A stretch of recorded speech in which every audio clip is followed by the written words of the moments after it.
Setelah mencapai ranah Dozong, Xiaoyan melihat Yalao lagi dengan jelas dan bersumpah untuk menyelamatkannya. Namun begitu perkataan itu keluar, Qintian, seorang sesepuh elit Daozun, muncul sembari memberikan tekanan pada Xiaoyan.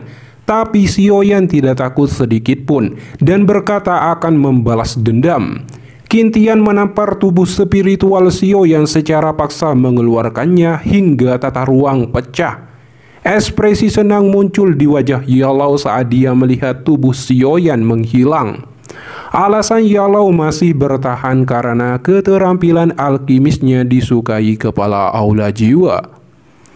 Di sisi lain, di atas cakrawala, Xiaoyan membuka matanya dan berkata, "Guru, tunggu aku. Setelah aku menyelesaikan masalah di sini, aku akan menuju ke pavilion petir angin dan menemukan Feng Zunzi apapun yang terjadi. Aku harus mendapatkan bantuannya untuk menyelamatkan guru secepat mungkin." Xiaoyan mengepalkan tinjunya dan melesatkan pukulan, menyebabkan retakan tata ruang. Xiaoyan berkata kekuatannya saat ini sudah stabil di level Dozong bintang 1. Jinshi dan Jinggu memberi selamat pada Xiaoyan atas terobosannya ke ranah Dozong. Kemudian Xiaoyan memenuhi janjinya terhadap Jinshi untuk menghilangkan racun api di tubuhnya dengan memurnikan ramuan. Xiaoyan menyerahkan resep untuk bahan ramuan itu kepada pihak lain. Selama bisa mengumpulkan bahan-bahannya, memurnikan ramuan itu hanya akan memakan waktu beberapa menit. Dalam waktu tunggu itu, Xiaoyan bertanya tentang klan Gu. Jinshi langsung ketakutan. Dia mengira Xiaoyan telah menyinggung klan kuno dan melarikan diri ke sini. Setelah penjelasan Xiaoyan, Jinshi akhirnya berbicara dengan percaya diri tentang situasi klan kuno.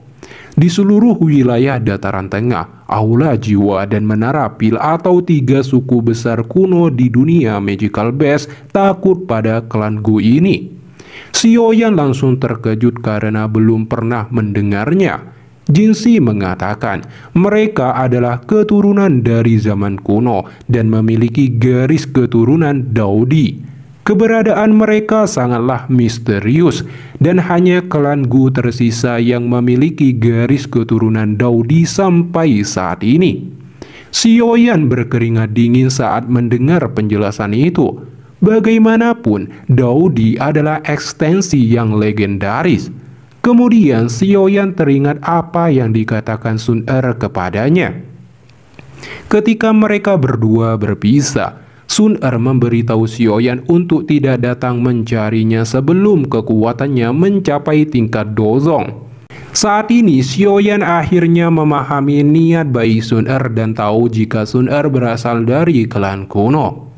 Xiaoyan kemudian bertanya pada Jinshi, "Lalu apakah tetua Jinshi tahu di mana markas besar klan Gu?"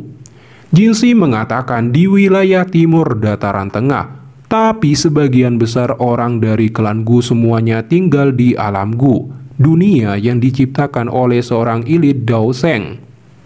Setelah mendengar informasi dari Jinshi tentang klan Gu, Xiaoyan sudah bertekad akan pergi ke klan Gu setelah menyelamatkan Yalao demi Sun Er dan mendapatkan restu orang tuanya. Harus dikatakan, Xiaoyan tidak tahu bahwa dirinya sebenarnya juga memiliki garis keturunan Daodi. Kemudian Xiaoyan memurnikan bahan-bahan obat yang telah dikumpulkan dengan api surgawi. Dia memurnikannya di dalam baskom besar. Setelah selesai, Jinshi masuk ke dalam racikan ramuan itu dan akhirnya sembuh dari racun api secara signifikan. Jinshi secara alami sangat berterima kasih pada Xiaoyan dan bersiap membantu jika dibutuhkan. Kemudian Xiaoyan memurnikan titik racun iblis dengan api surgawi kinclong secara signifikan atau bertahap dan mengubahnya menjadi Daoji murni yang sangat bermanfaat bagi pertumbuhan kekuatan Xiaoyan. Langkah selanjutnya, Xiaoyan pergi ke pavilion angin petir. Konferensi pertemuan besar 4 pavilion akan segera dimulai. Tujuannya adalah menemukan Feng Xian. Kemudian Xiaoyan tiba di pegunungan petir angin dan sejumlah orang yang tak terhitung jumlahnya telah datang. Xiaoyan berkata, tempat ini seharusnya adalah pegunungan petir angin di mana paviliun petir timur berada. Sepertinya aku belum terlambat. Dikarenakan Xiaoyan telah menemui jalan buntu dengan paviliun angin petir karena gerakan 3000 petir dan bahkan membunuh seorang tetua paviliun angin petir utara. Jadi dia menyembunyikan penampilannya dengan menyamar menjadi Yanxiu dan turun dari atas tebing gunung dan berbaur dengan orang banyak untuk melewati jalur pegunungan petir angin dan akhirnya sampai di Gunung Petir. Di puncak gunung adalah paviliun petir angin. Dalam konferensi paviliun surgawi, acaranya sangat megah dan dijaga ketat. Para murid paviliun petir angin melayang di udara dan mengontrol dengan ketat orang-orang yang datang untuk berpartisipasi dalam kompetisi ataupun menonton. Namun dengan penyamaran dan kekuatan Xiaoyan kali ini, dia dapat melewati para penjaga dan bahkan penantua Hou. Saat Xiaoyan memasuki plafon kompetisi, hiruk-pikuk banyak orang telah melanda tempat itu, seperti penonton dari berbagai tempat dan peserta. Akhirnya, 4 tetua agung di level Elite Douzun berkumpul. 6 murid melesat di langit dan menciptakan pilar petir untuk menyambut kedatangan mereka. Xiaoyan terkejut karena dia melihat Fetian di sana. Pada saat yang sama, kita juga dapat melihat sesepuh 4 paviliun muncul satu persatu. Pertama, Tetua Lei, Elite Douzun Bintang 3, sesepuh dari paviliun angin petir timur, muncul dengan kecepatan guntur dan kilat yang mendominasi dan arogansi.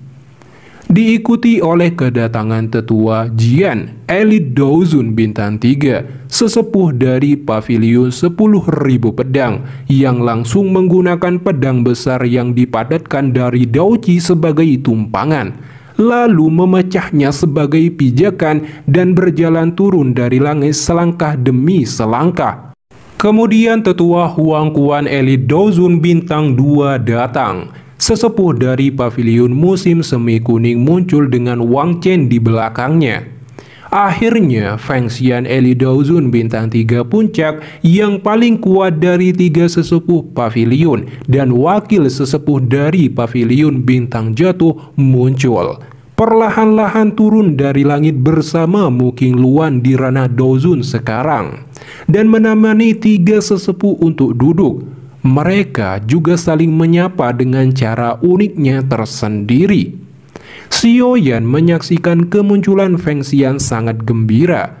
Dengan kemunculan mereka berempat, ini juga berarti konferensi paviliun surgawi dapat dimulai. Semula, konferensi paviliun surgawi hanya terbatas pada para murid 4 paviliun. Namun seiring dengan terkenalnya konferensi paviliun surgawi, generasi muda dari faksi lain juga ikut berpartisipasi dan 4 paviliun dengan senang hati menerimanya. Hanya saja terlalu banyak orang yang berpartisipasi. Jika bertarung 1 lawan 1 itu akan sangat lama. Maka keempat sesepuh itu sepakat membiarkan semua orang berpartisipasi dalam kompetisi seleksi. Sesepuh Lei berkata pada semua peserta, jumlah peserta pertemuan besar 4 paviliun musim ini adalah 53, termasuk 4 murid dari 4 paviliun. Aturan lama akan tetap berlaku. Ini akan dimulai dengan pertempuran yang kacau sampai hanya tersisa 8 orang. Semua pesaing silahkan masuk ke arena. Segera semua para peserta memasuki arena dan mulai meningkatkan kewaspadaannya dan siap bertarung. Mu Qingluan, Tang Yi, dan Wang Chen di kursi VIP juga terjun ke arena setelah para peserta memasuki arena. Setelah itu, Feng Qin'er muncul secara mendominasi mengendarai burung bangau. Banyak orang terkejut dengan kekuatan Feng Qin'er yang telah mencapai Dozong saat ini. Tentu saja Xiaoyan juga tidak menyangka atas kekuatan yang disembunyikan Feng Qin'er. Tapi segera pandangan Xiaoyan beralih. Terkejut karena Xiaoyan melihat Lin Yan juga di arena kompetisi untuk berkompetisi. Berhubung sekarang semua peserta telah berkumpul, sesepuh Lei menyatakan kompetisi dimulai. Banyak orang segera menyerang satu sama lain dan Xiaoyan juga mulai berkelahi. Pada saat ini, arena telah menjadi pertarungan kacau balau. Benturan demi benturan kekuatan Daoji, pedang dan taijutsu saling bentrok bergema di sekitar. Saat ini huru-hara berlangsung dan menyerang sesuka hati. Selama pertarungan itu, Xiaoyan mengamati pertarungan Feng Qin'er, Mu Qingluan, Tang Yi, dan Wang Chen. Di antaranya, Feng Qin'er menari-nari bertarung secara dominan, mengayunkan selendang kuningnya untuk menyerang orang-orang.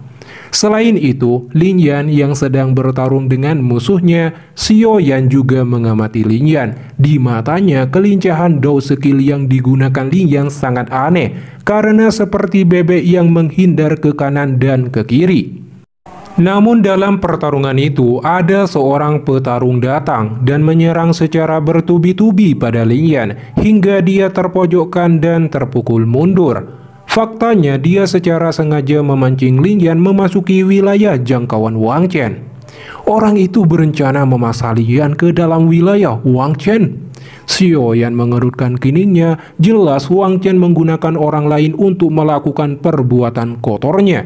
Benar saja, Lin Yan dengan cepat menarik diri dan mengambil langkah ke dalam jangkauan serangan Wang Chen. Ekspresi Wang Chen langsung dipenuhi aura psikopat dan menyerang Lin Yan dengan kekuatan atribut kegelapan, menyebabkan Lin Yan memuntahkan darah. Setelah itu dia seperti kilat muncul di belakang Lin Yan dan mengalungkan belatih bermata tiga pada leher Lin Yan. Belatih satunya siap untuk menusuk tubuh Lin Yan. Dengan situasi seperti ini, Lin Yan berteriak, "Berhenti, aku mengaku kalah." Wang Chen hanya tertawa mendengar teriakan Lin Yan. Dia adalah orang yang haus darah. Bagaimana mungkin mangsa dilepaskan begitu saja?